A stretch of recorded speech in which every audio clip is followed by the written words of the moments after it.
ಕೊಡ್ತಿರುವಂತ information ಸೆಕ್ಷನ್ಗೆ useful ಆಗುವಂತ information ಅಂತಾನೆ ಹೇಳ್ಬೋದು. ಈಗಾಗಲೇ ನೀವು ಟೈಟಲ್ ನೋಡಿ ಗೊತ್ತಾಗಿರುತ್ತೆ ಇವತ್ತು ನಾನು ಯಾವ್ದ್ರ ಬಗ್ಗೆ ವಿಡಿಯೋ ಮಾಡ್ತಾ ಇದೀನಿ ಅಂತ. ಇವತ್ತು ನಾನು ವಿಡಿಯೋ ಮಾಡ್ತಿರುವಂತ subject very very important topic ಅಂತಾನೆ ಹೇಳ್ಬೋದು. ಪ್ರೀಕಮ್ ಇಂದ ಪ್ರೆಗ್ನೆಂಟ್ ಆಗ್ತಾರಾ ಅಂತ.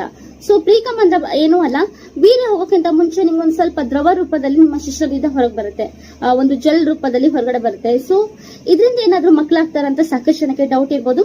ಆ ಡೌಟ್ ನ ಇವತ್ತು ನಾನು ಕ್ಲಿಯರ್ ಮಾಡ್ತೇನೆ. ಮತ್ತೆ ಆಗ್ತಾಳೆ ಪಟಪಟ ಅಂತ ವಿಡಿಯೋನ ಸ್ಟಾರ್ಟ್ ಮಾಡೋಣ. ಹೋಗೋಕ್ಕಿಂತ ಮುಂಚೆ ಬರುವಂತಹ ದ್ರವ, ಆ ಜೆಲ್ ಟೈಪ್ ಏನ್ ದ್ರವ ಬರುತ್ತೆ, ಆ ದ್ರವದಿಂದ ಏನಾದ್ರು ಪ್ರೆಗ್ನೆನ್ಸಿ ಆಗ್ತಾರಂತ ಹೇಳಿ ತಿಳಿಸ್ಕೊಡ್ತೀನಿ. ನಿಮ್ಮಲ್ಲಿ ಎಷ್ಟು ಜನ ಹುಡುಗರಿಗೆ ಈ ಎಕ್ಸ್ಪೀರಿಯನ್ಸ್ ಆಗಿದೆ ಅಂತ ನನಗೆ ಕಮೆಂಟ್ ಸೆಕ್ಷನ್ ಅಲ್ಲಿ ತಿಳಿಸಿ. ಆಲ್ಮೋಸ್ಟ್ ಆಲ್ ದ ಬಾಯ್ಸ್ ಅಲ್ವಾ, 99% ಬಾಯ್ಸ್ ಎಲ್ಲರಿಗೂ ಕೂಡ ಈ ಎಕ್ಸ್ಪೀರಿಯನ್ಸ್ ಆಗಿರುತ್ತೆ. ಸೊ ನೀವು ಸೆಕ್ಸ್ ಮಾಡ್ಬೇಕಂತಾನೆ ಇಲ್ಲ, ಮಾಸ್ಟರ್ಬೇಷನ್ ಮಾಡುವಾಗ ಕೂಡ ಈ ತರ ಆಗುತ್ತೆ. ಅಂಡ್ ಅದೇ ರೀತಿ ಯಾವಾಗ ನೀವು ರೊಮ್ಯಾಂಟಿಕ್ ಸೀನ್ ನೋಡ್ತೀರಾ, ನಿಮ್ಗೆ ಉದ್ರೇಕಗೊಳ್ಳುವಂತಹ ಸೀನ್ ಯಾವಾಗ ನೋಡ್ತೀರಾ, ಆ ಟೈಮಲ್ಲೂ ಕೂಡ ಈ ದ್ರವ ತರ ರೂಪ ಇರುವಂತಹ ಒಂದು ಲಿಕ್ವಿಡ್ ಅಥವಾ ಒಂದು ದ್ರವ ನಿಮ್ಮ ಶಿಶ್ನದಿಂದ ಹೊರಗಡೆ ಹೋಗುತ್ತೆ.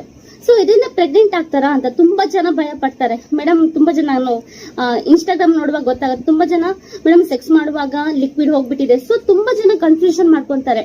ಈ ವೀರ್ಯ ಹಾಗೂ ಈ ಲಿಕ್ವಿಡ್ ಅಂದ್ರೆ ಈ ಪ್ರೀಕಮ್ ಅಂತ ಹೇಳ್ತೀವಿ, ಅದೆರಡಕ್ಕೂ ತುಂಬಾನೇ ಏನ್ ಮಾಡ್ತಾರೆ, ಕನ್ಫ್ಯೂಷನ್ ಮಾಡ್ಕೊಂಡ್ಬಿಡ್ತಾರೆ. ಸೊ ಇವಾಗ ಟಾಪಿಕ್ ಬರೋಣ, ಈ ಪ್ರೀಕಮ್ ಇಂದ ಪ್ರೆಗ್ನೆಂಟ್ ಆಗ್ತಾರಾ ಅಂತ. ಸೊ ಖಂಡಿತವಾಗ್ಲೂ ಪ್ರೀಕಮ್ ಇಂದ ಪ್ರೆಗ್ನೆಂಟ್ ಆಗುವಂತ ಸಾಧ್ಯತೆ 80% ಕಡಿಮೆ ಇದೆ ಅಂತಾನೆ ಹೇಳ್ಬೋದು. ಪ್ರೀಕಮ್ ಅಲ್ಲಿ ವೀರ್ಯ ಇರುತ್ತೆ ಅಂತ ಕೇಳಿದ್ರೆ ಖಂಡಿತವಾಗ್ಲೂ ವೀರ್ಯಾಣುಗಳು ಇರುತ್ತೆ, ಬಟ್ ಆದಷ್ಟು ಡೆಡ್ ಆಗಿರುವಂತ ವೀರ್ಯಾಣುಗಳು ಇರುವಂತದ್ದು. ಸೊ ಇದರಿಂದ ಭಯ ಪಡುವಂತ ಅವಶ್ಯಕತೆ ಇಲ್ಲ. ಒಂದ್ ವಿಚಾರ. ಇನ್ನೊಂದು, ಸ್ಪರ್ಮ್ ಇದ್ರೂ ಕೂಡ ಪ್ರೆಗ್ನೆನ್ಸಿ ಆಗುವಂತ ಸಾಧ್ಯತೆ ಒಂದು 80% ಅಷ್ಟು ಕಡಿಮೆ ಅಂತ ಹೇಳ್ಬೋದು. ಬಟ್ ಗ್ರಾಚಾರ ತಪ್ಪಿದ್ರೆ ಖಂಡಿತವಾಗ್ಲೂ ಪ್ರೆಗ್ನೆನ್ಸಿ ಆಗುವಂತ ಸಾಧ್ಯತೆ ಕೂಡ ಇದೆ.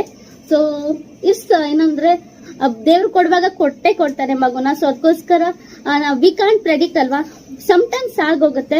ಸೊ ಅರೌಂಡ್ 80% ಆಫ್ ಟೈಮ್ ಈ ಪ್ರೀಕಮ್ ಅಲ್ಲಿ ಪ್ರೆಗ್ನೆನ್ಸಿ ಆಗುವಂತ ಸಾಧ್ಯತೆ ತುಂಬಾನೇ ಕಡಿಮೆ ಅಂತ. ಸೊ ಈ ಯೂರಿನ್ ಪಾಸ್ ಮಾಡುವಾಗ ಅಸಿಡಿಕ್ ಕಂಡೀಷನ್ ಹೇಳುವಂತದ್ದು ಜಾಸ್ತಿ ಇರುತ್ತೆ. So in order to maintain, ಅದನ್ನ ಮೇಂಟೈನ್ ಮಾಡ್ಬೇಕಂತ ಸೊ ಏನ್ ಮಾಡುತ್ತೆ ಅಂದ್ರೆ ಈ ಪೀನಸ್ ನಿಮ್ಮ ಶಿಶ್ನ ಹೇಳುವಂತದ್ದು ಈ ಜೆಲ್ ನಾನು ಹೇಳಿದಾಗೆ ಒಂದು ದ್ರವ ಹೊರಗಡೆ ಹೋಗುತ್ತೆ. ಇದರಿಂದ ಆಸಿಡ್ ಕಂಡೀಷನ್ ಮೇಂಟೈನ್ ಮಾಡ್ಲಿಕ್ಕೆ ಅಂಡ್ ಒಳ್ಳೆ ಕ್ವಾಲಿಟಿ ಆಗಿರುವಂತ ಸೀಮನ್ ಪ್ರೊಡ್ಯೂಸ್ ಮಾಡ್ಲಿಕ್ಕೆ ಹೆಲ್ಪ್ ಮಾಡುತ್ತೆ. ಸೊ ಈ ಪ್ರೀಕಮ್ ಯಾಕೆ ಹೋಗುತ್ತೆ ಗೊತ್ತಾ, ಅದೊಂದು ಲುಬ್ರಿಕೇಟ್ ತರ. ಸೊ ನಿಮ್ದೆಲ್ಲ ಕ್ಯಾನಲ್ ಒಂದೇ ಆಗುತ್ತೆ. ಹುಡುಗರದ್ದು ಯೂರಿನ್ ಮಾಡುವಂತದ್ದು ಒಂದೇ ಜಾಗದಿಂದ, ಈ ವೀರ್ಯ ಪಾಸ್ ಮಾಡುವಂತದ್ದು ಒಂದೇ ಜಾಗದಿಂದ ಆಗಿರೋದು. ಐ ಹೋಪ್ ಈ ವಿಡಿಯೋ ನಿಮ್ಗೆಲ್ಲರಿಗೂ ಇಷ್ಟ ಆಗಿದೆ ಅಂತ